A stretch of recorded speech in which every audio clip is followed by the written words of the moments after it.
Well, good morning. As Carlos mentioned, my name is Katie Olson, and I am so glad to get to be with you today.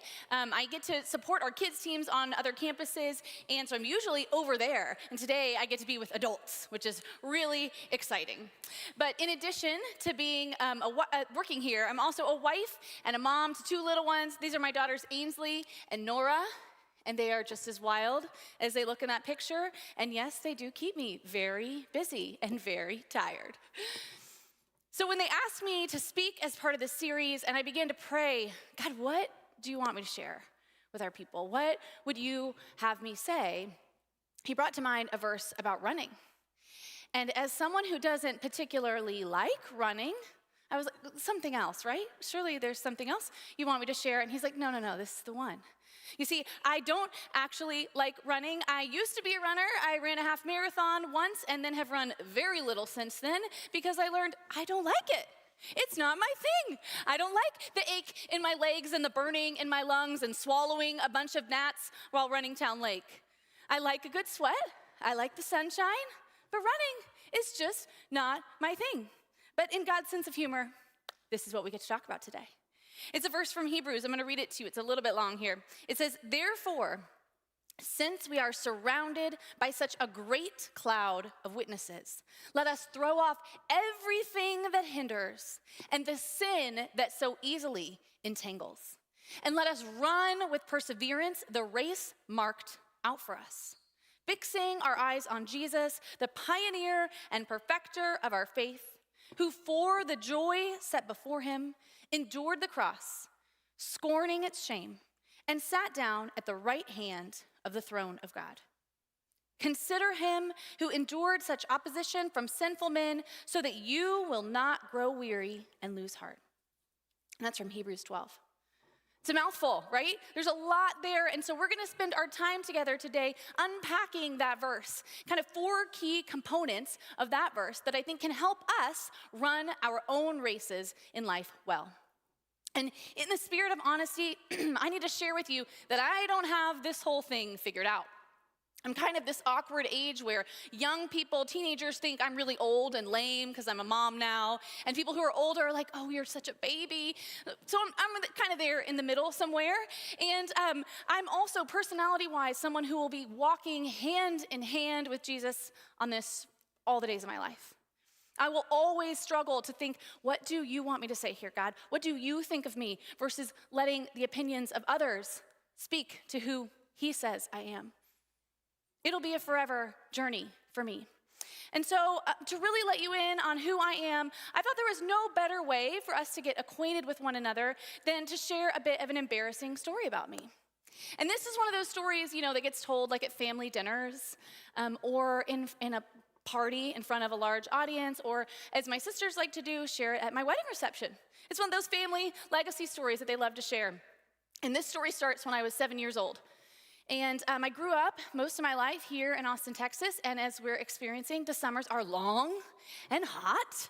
And as a little one in Texas, you've got to get creative, how to stay cool and how to keep busy during these long summers. And so my friend Melissa and I decided we would start a lemonade stand.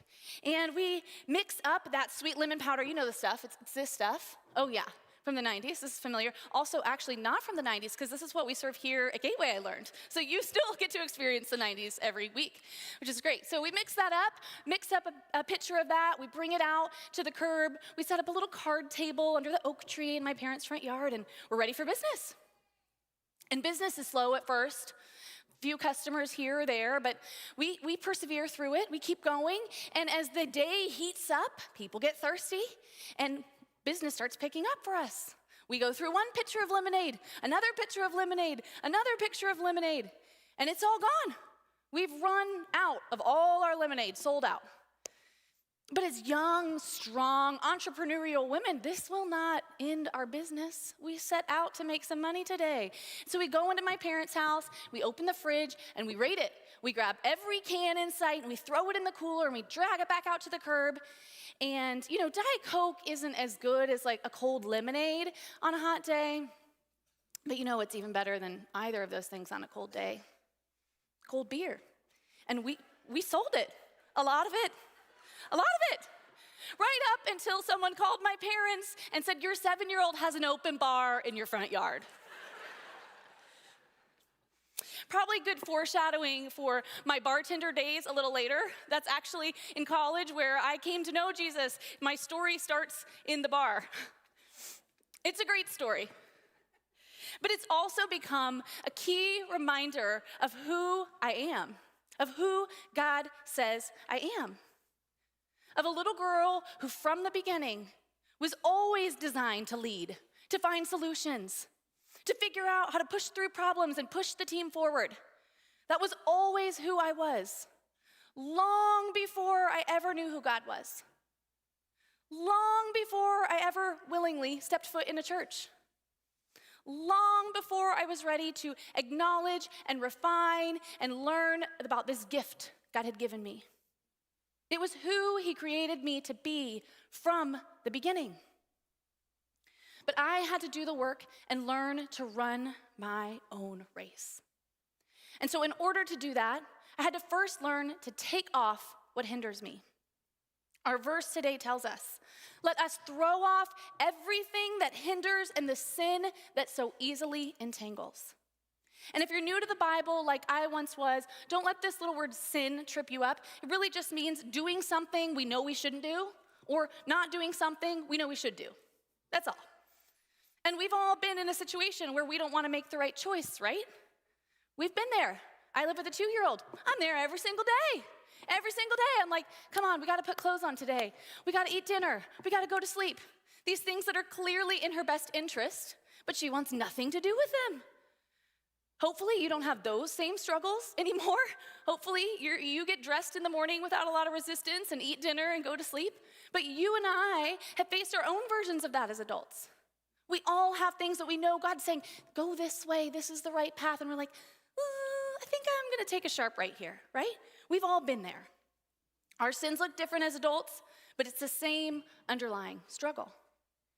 In this verse, it also reminds us that not everything that entangles us is sin. Some of us have trauma from our childhood that feels terrifying to work through. How will I do that, God? If I step into that, I will crumble. Or maybe your insecurities have kept you in unhealthy habits. Maybe your wife asks you to be home for dinner several nights a week, but you're too stuck in trying to perform and please and prove yourself at work that you stay way past when you could have left. Or maybe you're someone who's always on the go. You're so productive that you've found your worth in always going on to the next thing, on to the next thing, on to the next thing. And because you've kept such a fast pace in life, you don't have space and margin in your life to love those well. Anything that trips you up or that doesn't go according to plan feels like an inconvenience because you have a plan, a place to be. These things that entangle us aren't always sinful, but they do pile up. Over time, you and I know this, right? These bad habits begin to build. Our stressors pile on. We find ourselves becoming someone or doing something that was never who we were designed to be. We feel the weight of our mistakes and the bad choices and the decisions of others that have negatively affected us. It begins to weigh us down. At best, it slows us down. And at worst, we begin to crumble under the weight. And it impairs our ability to run our race well. And oftentimes, we're too set on pushing forward that we forget we have a choice here. We can stop. We can take off what hinders us. We must throw off the things that aren't of God in order to run our race well. We have to invest the time and the energy to do it, and it's not easy work. In order to become more of who God is calling us to be, we must run with perseverance. We don't get to stand idly by and just ascend into greatness. That's not how this works, unfortunately. That'd be much easier, right? But becoming who we are, embracing how we're wired, and learning to become more of who God has called us to be requires that we do our part. God will show up, but we have a role to play too. We have to show up for the race in order to run it well. Now, if you've been through something challenging lately, like, I don't know, a global pandemic, or maybe civil unrest, or any of the other challenging things going on in our world, you might have some work to do to heal, to grow, and to be able to move forward well. Maybe in an effort to just survive the last year, you've developed a problem with drinking. And you've got to say, I'm struggling with this. I don't know how to get out from under it. Maybe you need to be brave enough to say, I need to go to a recovery class, or I need to get into a restore class here to work on some of the things from my past. Or I need to go to counseling and ask someone for help as I work through the things that are hindering me. Or maybe you need to reach out to a friend that you can trust and grab coffee, and instead of just chatting about the TV shows you're watching, you can share about what's really going on in your marriage and how hard the last year has been on it. Or maybe in thinking about that, you discover, I don't actually have the person I could call. I'm lonely. I don't have the friendships and the community that I desire for myself. And that may require you being brave enough to step out, to come serve with us here, to join a network, to get involved, and to begin to build community that becomes the people you can turn to in times of trouble. And it may also mean maybe this last year you've come out stronger. Maybe you're ready, and you could be someone who can bring healing to those around you. You could invite a coworker to lunch, or get to know that neighbor that you've just been meaning to stop by and introduce yourself to. We all have work to do. And for many of us, this means learning to slow down enough to spend time with God Himself, to spend time in prayer, dedicated time in Scripture, and slow down. You've spent a few minutes with me. You know I don't do slow. That is not the pace I run. My friend's mom once described me as the girl who has a lot of energy. Slow is not my speed. It's a discipline for me. And that's part of the point, right? That slowing down allows us to interrupt the rhythms of our lives to hear God speak to us. Regardless of the work required of you, don't overlook the fact that this verse tells us we will get stuck. We will experience hardship. That was promised to us. It should come as no surprise when life feels hard. Often the good, holy, important work of life is hard. But we can choose to do the work to get unstuck and to persevere through the struggles of life. And just a side note, this isn't linear. It's cyclical. You're not going to finish doing the work on yourself, or you have missed the work. This is a constant process because life continues to happen, and we have to continue to do the work to get healthy.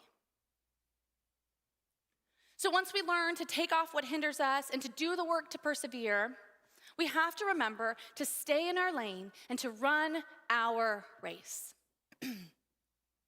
Our passage from Hebrews continues on to say, run the race marked out for us. And maybe this verse helps you. I hope that it does, but I'm 90% sure that when God wrote the Bible, He put my name right next to this one to say, Katie, your neighbor's race is not your business. This is your race. Keep your eyes fixed on this race. Not what that girl on Instagram's doing, not what your friend who's super successful and all the things she touches. That's not your business. Your business is this race. He has a plan for your life and for my life. And we have a choice.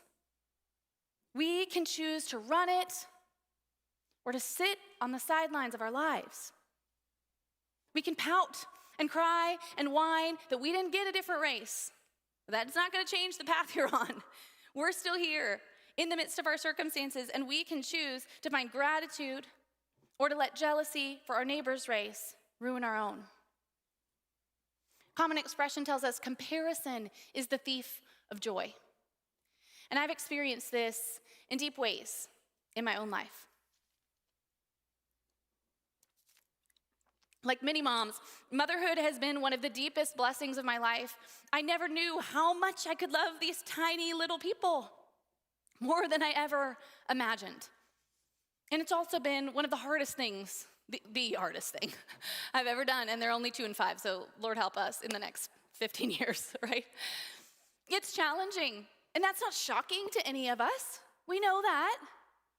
But what I wasn't prepared for was the mom guilt. The ways I would compare myself and my parenting and who I was, the expectations I'd have on myself, and the expectations other people have of us as moms and as parents. Before my daughter was ever born, people are asking you questions to kind of assess what kind of parent you'll be. Are you gonna give birth naturally, or do you think you'll use drugs on your baby? Will you breastfeed, or will you use formula? Are you gonna give up your career and stay home? Or are you gonna let someone else raise your kid? Judgment abounds, and they're not even here yet for me to mess them up, right? This is how it goes.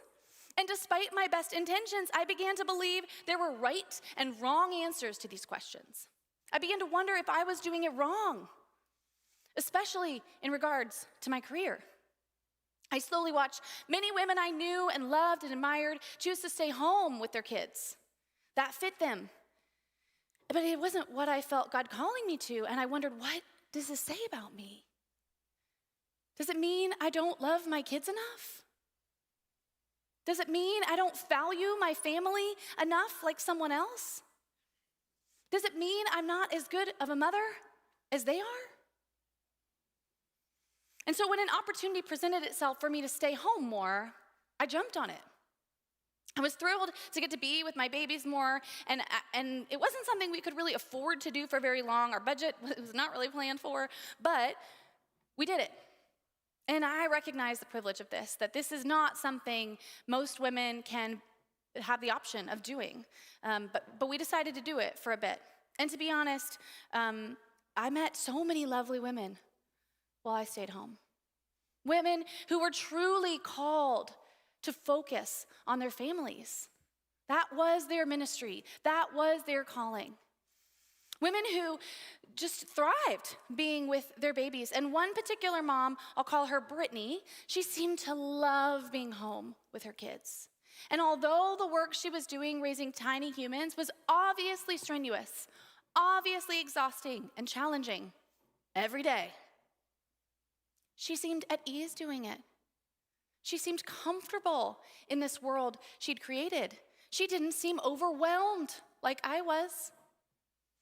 And she knew the sacrifices she was making for her family were important because she was truly called to it, and her gifts shined in her home. And as we became good friends and I watched this woman thrive, I realized that I wasn't. I missed the workplace. I missed having conversations with friends in the office.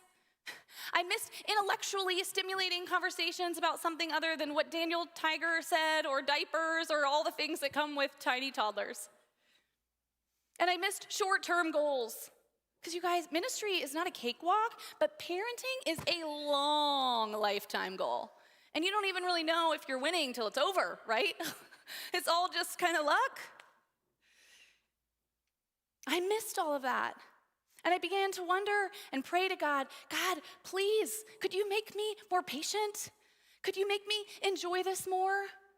Could you make me more satisfied with what my life looks like? Could you make me more like Brittany? And as I prayed and battled with God about this, he whispered something profound to me. Brittany's race is not your race, Katie. It's not yours. And in a way that I can't convey to you today, he whispered to my soul, I made you like this. I wired you with these specific gifts and these talents for you to use in your home, but also in your workplace. And that changed everything for me. What if this piece of myself that I resented, this nagging in my soul that I couldn't quite quiet, was actually hand spun by God himself. How would that change the way I viewed things if I began to pray, instead of praying, God, change me to be like this, if I began to embrace the me he'd always created me to be? How would that change the way I showed up in my workplace, in my marriage, in my home, in my neighborhood, in my friendships? If I was truly at peace with who I've always been? How would that change things for you? If you showed up in your life, all the beautiful pieces of it, knowing who you were and at peace with who God's created you to be, how would that change your marriage and your neighborhood and your workplace if you stood confidently in your identity of who God has designed you to be from the beginning? And I realize many of you aren't moms. Many of you may not have faced this particular decision yourself. Maybe my story looks a bit different than yours, but this underlying struggle is the same. Maybe you're a stay-at-home dad whose wife is killing it in her career, and you've chosen to support her in that by taking care of what's happening at home. Or maybe you're a female engineer working with a whole team of male engineers and all that comes with that. Maybe you're a high school student just trying to figure out where you belong in this world and what you're going to do for college in the next few years. Whatever your story, I don't know anyone who's immune to this underlying struggle. It's so tempting to look to the right and to the left of us, especially with the social media around us, and to begin to doubt ourselves, to compare the real, messy, honest moments of our lives to the curated highlight reel of someone else's. To begin to think, God, why doesn't my life look like theirs? Why is their race more fill in the blank than mine? How come they're in Tahiti every week and I'm here working? Why is their marriage so blissful on Valentine's Day and mine is normal all the other days of the year? You know what causes you to envy. The job someone else has, their beautiful home, their wonderful, well-behaving kids, they have great friends, whatever it is. Or you might have the opposite problem I do. Maybe you begin to compare yourselves to others and you think a little too highly of yourself. Maybe you would even admit to doing this in regards to your faith, if we were really honest with one another. Maybe you'd say that you've found yourself thinking you're beyond needing to pray, or that you already know the Bible, or you don't really need community, that's for other people. But remember, it's our job to throw this off, to take off the things that hinder us, and to persevere so that we can focus on running our race well. What is it that God has uniquely called you to? He doesn't make throwaway gifts. He didn't run out of the good stuff when he made you. Like, oh, well, I guess I used all the good stuff on that person, so you just get the leftovers. That's not how he works. He created you with intention.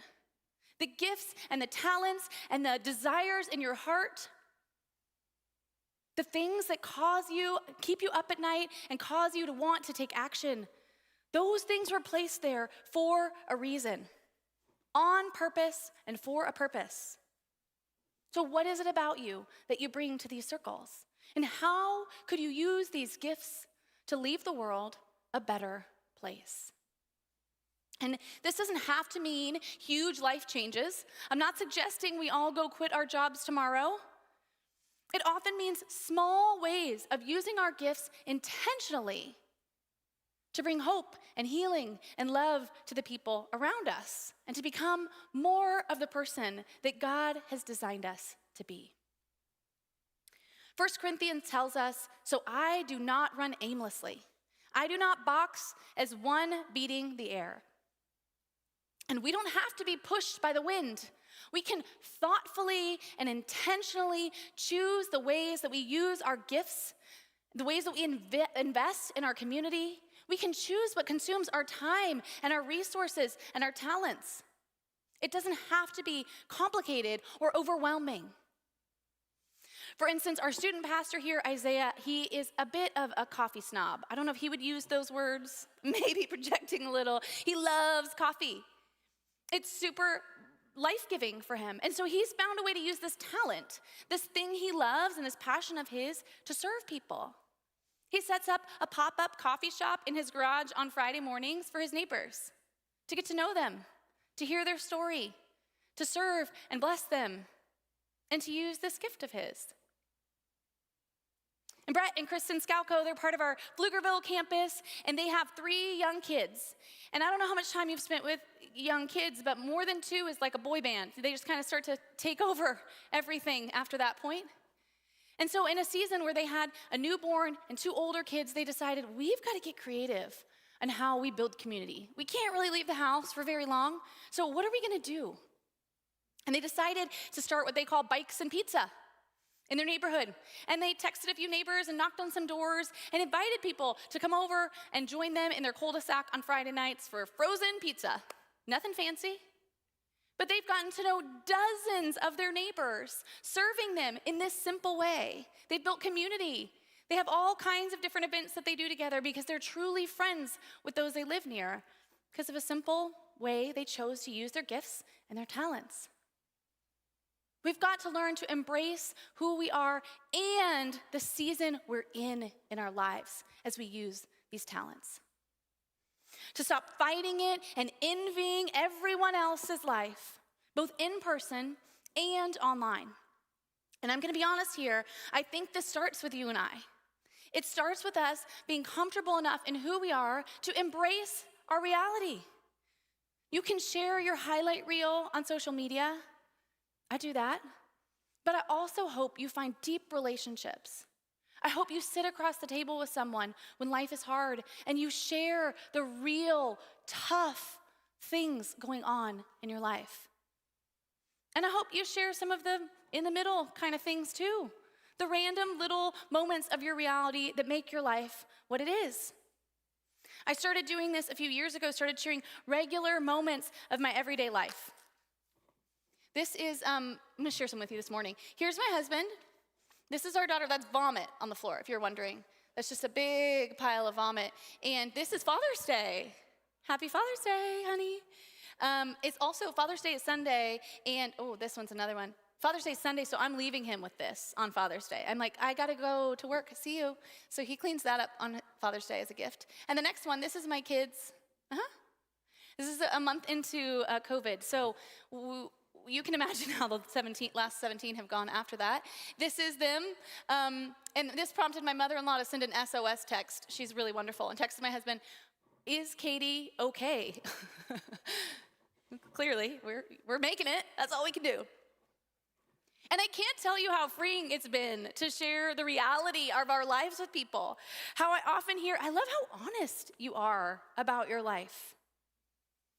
Because when you live in the freedom of who you are, not only do you get to be free, but you give others permission to be free as well. So we can all likely agree on how this comparison game negatively impacts us, how it steals our joy. But how do we practically make a change? How do we develop gratitude for the race God has called us to run? And step into our own race, because we can't always change our circumstances. And some of you have been handed very difficult circumstances, but we can choose our attitude towards them. We can decide to embrace the path we're on, even if it's not the one we would have chosen for ourselves.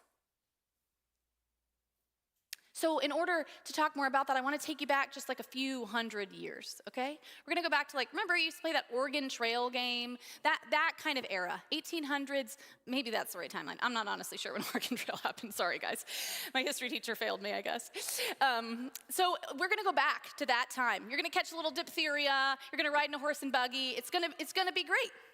And also in this time, life looks quite different.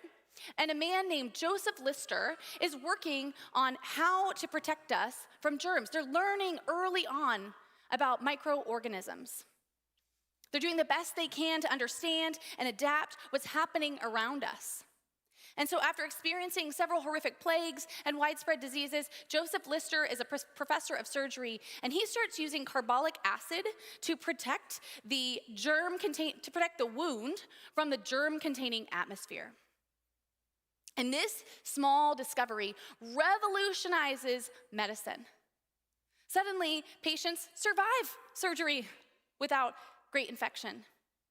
Doctors and nurses better understand how to care for their patients simply because they understand what they're dealing with here, right? It's amazing how this small thing leads to huge changes. And now modern day medical professionals know this. It's common sense. You and I even have a vague understanding of germs and a deeper understanding after the last 18 months. It's become common knowledge. Because we can learn things that totally and radically change our perspective. The ways we behaved or the thoughts we had previously seem silly in light of what we now know. Knowing what you do about germs, you likely wouldn't share a soda with your friend who had the stomach flu. So get your own. You wouldn't lick the shopping carts at the grocery store. Unless you're my kids, then you totally would. We change our actions and our habits in light of the knowledge we've acquired. And like this germ theory, knowing Jesus ought to radically change the way we behave. I'm going to say that again for you. Knowing Jesus ought to radically change the way we behave. This seemingly simple knowledge of who he is changes everything. Encountering Jesus ought to change the way we view our world and the way we show up in it. Verse from Matthew 5:3-6 says, "Blessed are the poor in spirit, for theirs is the kingdom of heaven. Blessed are those who mourn, for they will be comforted. Blessed are the meek, for they will inherit the earth. And blessed are those who hunger and thirst for righteousness, for they will be filled." His world is completely upside down from ours. Because Jesus can see the whole picture of humanity, he sees things with a different perspective than we can. He sees the purpose, the use of our suffering and pain, and he intends to use it for good. He desires to use all of who we are to make the world a better place and to serve the kingdom.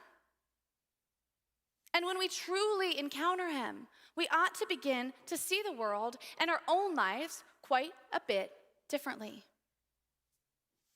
If we look back at our verse today from Hebrews, it says, "Fixing our eyes on Jesus, the pioneer and perfecter of our faith, who for the joy set before him, he endured the cross, scorning its shame, and sat down at the right hand of the throne of God." In order to run our race, we must fix our eyes on Jesus. Like the discovery of germs, when we truly know who he is in our hearts and our minds and our souls and our bones, when we know the truth of who he is, we can see more clearly the truth of who we are. And spoiler alert, you can have been in church for years and never done this work and not really know who he is. When we're constantly spending time in prayer and conversation with God, that's all prayer is, us talking to him and listening to him. And when we're studying scripture, we begin to truly see God's character and how to follow him. And if you're anything like me, then we also begin to see who we are and the mistakes we're making and the ways we wreck our own lives. This conversation with God, this relationship with him, it begins to become that antiseptic barrier that we talked about, that carbolic acid. Scripture and our relationship are the filter through which we see everything and protects us from ourselves. It saves us the heartache and the pain of poor decisions. It saves us from ourselves when we follow him.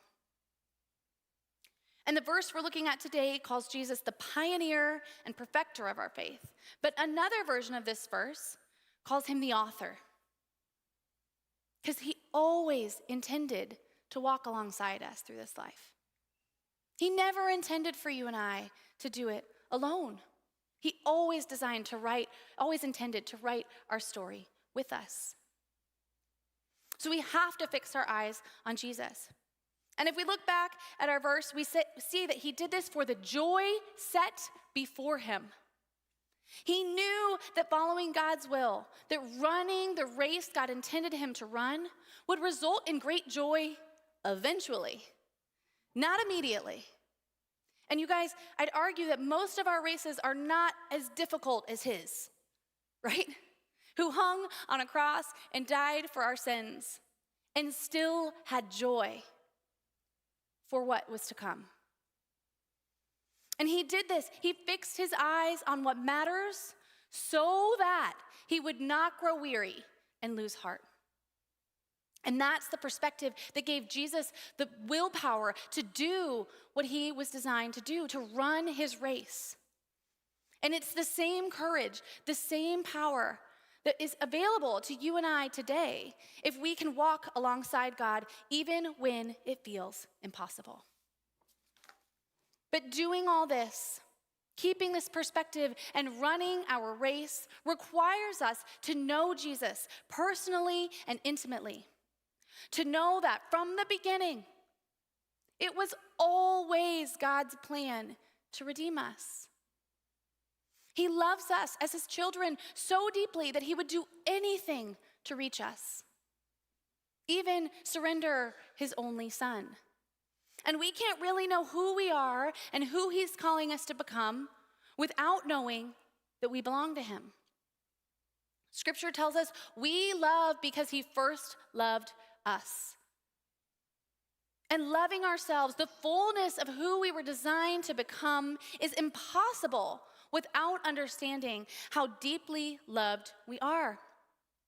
Put simply, in order to know who we are, we must know whose we are. And as I think about the components of running our race, of taking off what hinders us and running with perseverance, of running our race and fixing our eyes on Jesus, I'm reminded of the story of Esther. So we're going to use her as like a little biblical case study for today. Before we meet her, though, we learn about King Xerxes.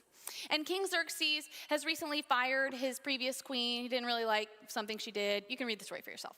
This is not the important part. He's looking for a queen. So in something reminiscent of Cinderella, he sends out word that he's looking for a queen and new applicants can apply. And so Esther becomes one of his top choices. And she's summoned to come see him, and immediately he's smitten with her, and he places a crown on her head and names her the new queen.